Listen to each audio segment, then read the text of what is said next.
নমস্কার বন্ধুরা, ওম Sairam, good evening. আমি জয়তী চলে এসেছি আর একটি পার্লার রিলেটেড ভিডিও নিয়ে। তো ক্লায়েন্টের হেয়ারের গ্রোথ এবং লেন্থ তো বুঝতেই পারছো। আফটার শ্যাম্পুর পরে ওনাকে রেডি করে ফেলেছি হেয়ার কাটিংয়ের জন্য। যেহেতু মেয়ে আজকে পার্লারে সেই টাইমে ছিল না, তাই জন্য খালি বিফোর লুকটা দেখালাম এবং আফটার লুকটা দেখালাম। আফটার কাটিংয়ের পর দেখো, উনি ফ্রন্টে উলফ কাটিং চেয়েছিলেন এবং ব্যাকে স্টেপ কাটিং চেয়েছিলেন। উনি যে ভিডিওটা দেখান, উনি এই যে লুকটা চেয়েছিলেন আমি করতে পেরেছি এবং ক্লায়েন্ট খুব খুশি হয়েছে। ওনার এক সিস্টার আমার এখানেই হেয়ার কাটিং করেন এবং উনি এই ক্লায়েন্ট কিন্তু বাইরে থাকেন।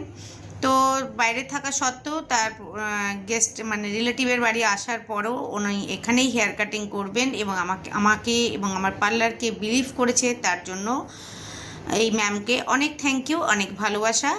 উনি অলরেডি সাইডে সেকশন করে নিয়েছেন, তাই জন্য আর উলফ কাটিংটা আমি এতটা আর ফ্রন্টে নিয়ে গিয়ে ক্যামেরায় দেখাচ্ছি না। তবে ক্লায়েন্ট এত খুশি হয়ে গেছে, মানে আমি তোমাদের এক্সপ্লেন করতে পারবো না। যাই হোক, তোমাদের কেমন লাগলো অবশ্যই জানিও এবং সবাইকে জানাই শুভ দীপাবলির আর শুভ কালী পূজার অনেক শুভেচ্ছা, ভালোবাসা। সবাই সেফলি দীপাবলি এনজয় করো এবং যারা উপোস করেছো তারাও খুব ভালো থাকো, সুস্থ থাকো। টাটা, বাই বাই, ওম সাই।